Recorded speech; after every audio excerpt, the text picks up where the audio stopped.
Agora eu quero falar com você que é papai, mamãe, avó ou cuidadora, que você precisa sim saber quais são as etapas do desenvolvimento do teu bebê e o que é adequado para cada idade. E para falar sobre isso, eu estou recebendo hoje aqui um convidado muito especial, ele que é pediatra, o Dr. Malek, e ele vai explicar a idade certa para o teu bebê sentar, engatinhar, andar. Tudo bem, doutor? Seja bem-vindo. Obrigado pelo convite. A gente está emocionado, né? Depois de um louvor tão lindo, um testemunho bonito. A gente fica emocionado, então vamos continuar. A gente está emocionado porque caiu uma presença aqui no Bispo Fé em Família tão precioso. E antes da gente responder essa pergunta, o doutor Malek me comentou algo muito importante durante o intervalo, da importância do louvor até na UTI pediátrica, né, doutor? Sim, a gente, até na enfermarias, né? A gente percebe às vezes quando a criança ela está muito agitada, a mãe ela acaba colocando no celular, baixinho, perto dela, um louvor, e ela acaba acalmando, e percebe que a palavra de Deus, né? Ela leva paz, né? Independente do local, né? No hospital, nos lares, em todos os lugares, né? E você vê isso até nos sinais vitais dos bebês? Não, às vezes como ela fica mais calma, né? Então acaba até a frequência cardíaca acaba melhorando um pouco. Uau, que até, demais, muito bom, que muito demais. É impressionante. A palavra de Deus fala que Deus habita no meio dos louvores e é verdade. Cada vez que você desejar sentir a presença de Deus, se conecta com a tua vida espiritual, com o teu homem espiritual, através do louvor. Isso transforma mesmo. E nós somos seres eternos, né? E Deus vai dando o nosso desenvolvimento aqui humano. E eu acredito muito que até o desenvolvimento da criança, ele está totalmente associado à atmosfera familiar que é desenvolvida ali, né? Isso, com certeza. É importante esse ambiente familiar. Com certeza. O desenvolvimento da criança, o ambiente familiar, ele é essencial para o desenvolvimento tanto motor, quanto físico, quanto psicológico, quanto psicossocial, quanto interação. Ele corresponde ao como essa criança vai crescer, como essa criança ela vai se tornar adulta, como ela vai melhorar empatia, interação social com os outros. Quando você tem um ambiente familiar calmo, um ambiente familiar sem traumas, essa criança ela cresce sem traumas. Isso é muito importante para o desenvolvimento dela, para se tornar adulto melhor. Um adulto melhor, né? Porque não existe a família perfeita, mas você pode construir dentro dessa consciência um ambiente melhor para os seus filhos, né? Existe uma idade, como é que a gente estimula o nosso filho para ele se desenvolver dentro daquilo que é apropriado, doutor? Isso é muito interessante, essa pergunta, Fernanda, porque a gente fala que tem algumas idades certas para cada etapa de desenvolvimento motor da criança. Não está tão certo assim, porque antigamente falava, com 6 meses de idade, essa criança tem que sentar com apoio. Não funciona assim. Então, assim, a primeira coisa que temos que tentar entender que o estímulo em casa, ele é muito importante para essa criança começar a desenvolver o seu desenvolvimento motor. Então, tem alguns exercícios que a gente pode fazer, mas a gente tem que chegar, são etapas. A gente não pode pular essas etapas. Então, essa criança ela vai sentar com apoio, depois ela vai começar a sentar sem apoio, depois talvez ela vai engatinhar, que a gente vai falar sobre isso. Pode engatinhar ou não. Não, ela vai rolar, ela vai começar a ficar em pé com apoio, ela vai começar a andar sozinha. Então eu falo sempre para as mães no meu consultório, para elas terem calma e deixarem as crianças ao seu tempo. O mais importante, a não comparação. Não comparar o seu filho com o filho do outro. Porque, mas o filho do meu vizinho começou a engatinhar e meu filho não está engatinhando. Então, a comparação, ela não pode ocorrer. Se perceber algo diferente, a mãe tem que procurar o pediatra, que ele que vai orientá-la. Mas a gente vai falar certinho sobre essas fases agora. Vamos falar sobre isso, porque às vezes é claro que a mãe às vezes fica ansiosa nesse processo, né?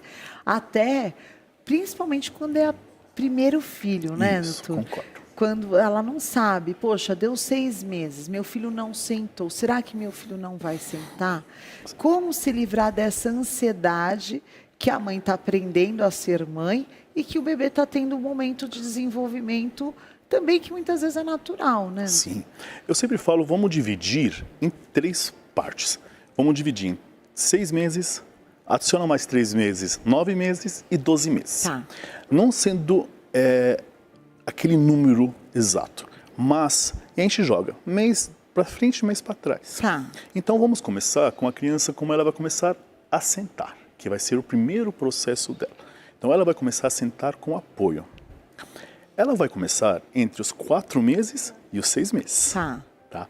Então ela vai começar a sentar com apoio. Talvez ela comece com 4 meses, talvez com 6 meses, talvez com 7 meses. E até aí não nesse tem espectro, problema, é um espectro. tá Sempre, tranquilo. lembra, tendo 6 meses, a gente joga um mês para pouquinho frente, pra- um mês para trás. Aí não tem precisa se problema. preocupar. Se não passar precisa. muito desse um mês para Então, frente... e é isso que a gente vai chegar. Tá. Porque essa criança ela vai sentar com apoio.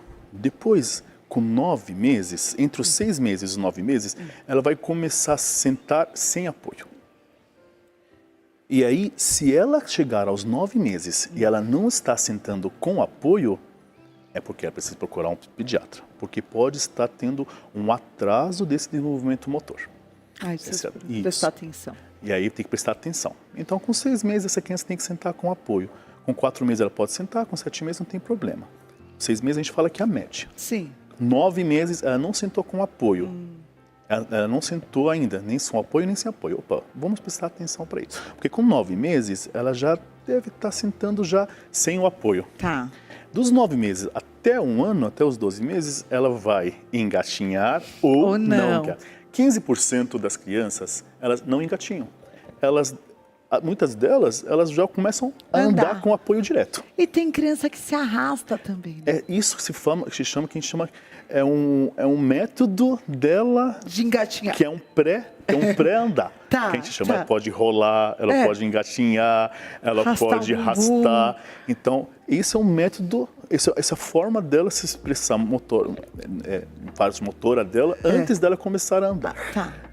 Se ela chegar num ano e ela não desenvolver essa parte, também já é preocupante um pouco. Agora, aquelas cadeiras que dão suporte, o andador, aqueles pula-pulas. Certo. Vamos falar sobre o andador, atrapalham então. mesmo? Vamos falar sobre o andador. Tem uma lei chamada 5823.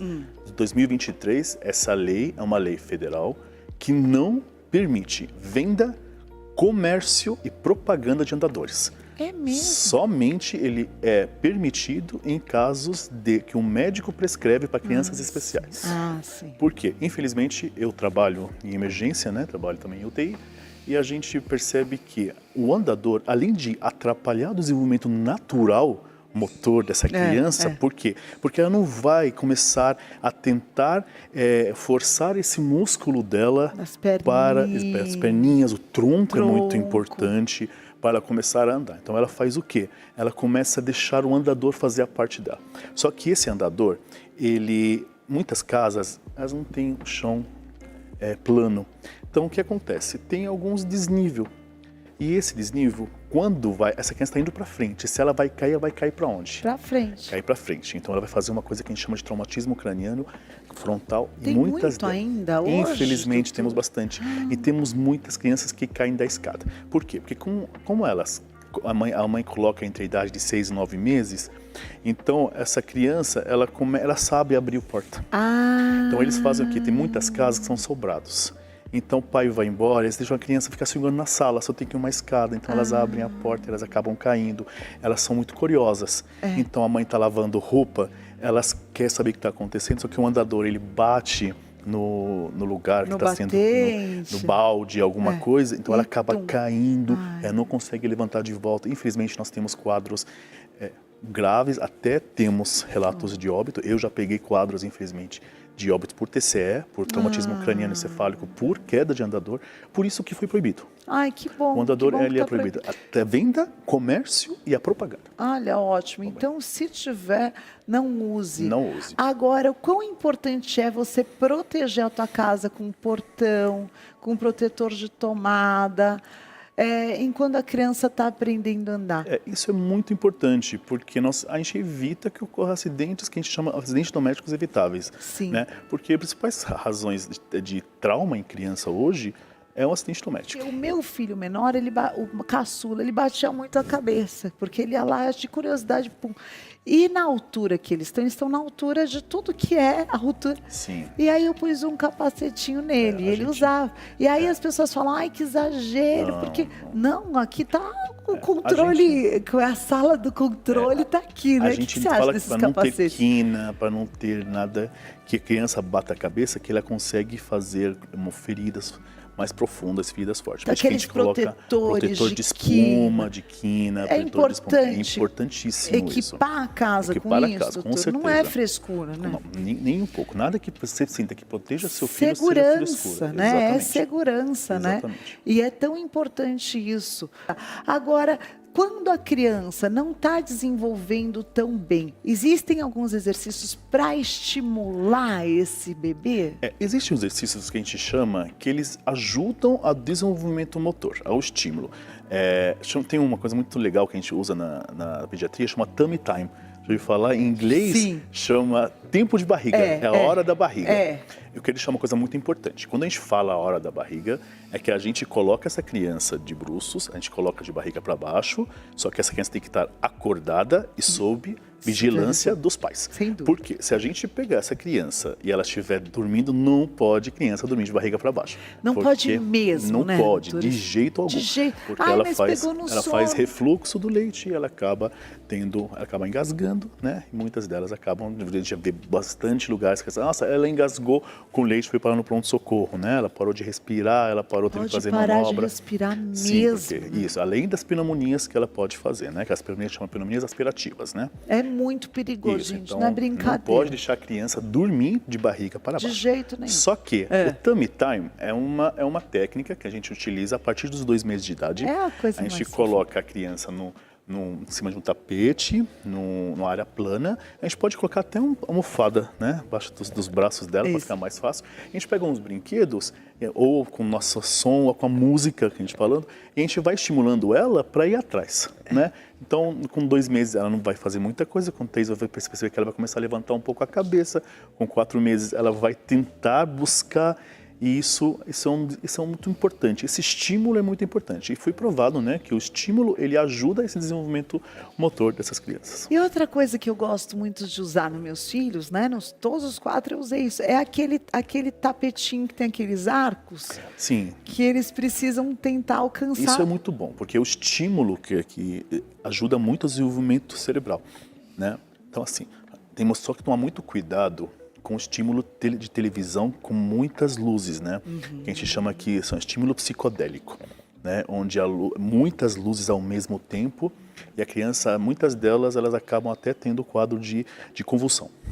Por isso, quadro de Criança não precisa muitas de televisão, luzes. né? Exatamente, que a gente não recomenda. Mas vamos supor, tem muitos desenhos animados onde tem várias luzes de uma vez e tem muitas coisas, é muito estímulo para a criança ao mesmo tempo. Mas esse estímulo de brinquedos, de som... O móvel, no berço. Exatamente, isso ajuda muito ao desenvolvimento neuromotor. Porque ele fica ali olhando, né? Exatamente. E também... Lembra que quando a gente fala desenvolvimento, eu sempre falo para os pais, é o desenvolvimento neuromotor. Tá. Então, o cérebro, ele ajuda no resto, né? Tá. Ele vai ajudar ela a mexer. Então, se você desenvolver o cérebro bem, você vai desenvolver a parte motora super bem também. Que legal, excelente. Então, hoje o Dr. Malek falando como você pode estimular o teu bebê com segurança para que você possa incentivar o desenvolvimento que é natural, sem fazer uso de tudo hoje que às vezes as pessoas acabam, às vezes na intenção de gerar um conforto para a criança, atrasando o desenvolvimento do teu filho. Para você conhecer mais o trabalho do Dr. Malek, @Malek e _pediatra. Os contatos estão aí na tela para você. Obrigada, Dr. Malek. Eu que agradeço, muito Bom obrigado. domingo, Deus abençoe. Muito obrigado.